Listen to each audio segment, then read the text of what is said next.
कोई दो राय नहीं है नमस्कार दर्शक મિત્રો, આપ જોઈ રહ્યા છો સાજી સમાચાર। હવે इस જોઈએ पूरे અગત્યના घटना સમાચાર। में Delhi liquor Arvind police Kejriwal case પર ही બીજેપી સાંસદ किंग पिन મનોજ यानी तिवारी इस કહે पूरे છે घोटाले के કે આ સમગ્ર सरगना ઘટનાના કિંગપિન अरविंद केजरीवाल છે તેવા लगते કોઈ हैं। બીજો મત નથી। અરવિંદ और अब तो કેજરીવાલ આ સમગ્ર आरोपित हो ઘટનામાં चुके मास्टरमाइंड હોય अब તેવું जो લાગે છે। चार्जशीट दाखिल की रिपोर्टर गई आशीष है न्याती, साझी उसमें वो समाचार 37 वडोदरा। नंबर के आरोपी हैं।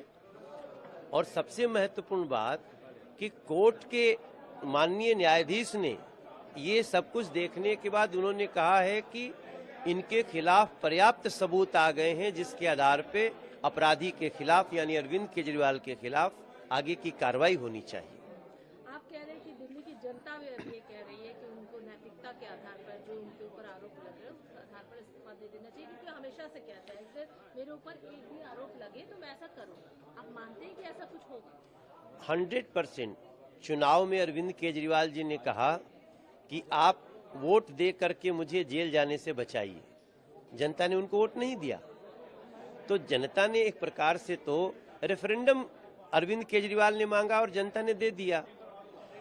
तो इसके बाद अब जनता चाहती है कि भले ही वो हमारा मुख्यमंत्री चुने गए थे, लेकिन अगर वो भ्रष्टाचार में इस प्रकार से डूब गए हैं तो उनके खिलाफ कड़ी कार्रवाई होनी चाहिए। इसलिए जनता ने उनको वोट देके जिताया भी नहीं।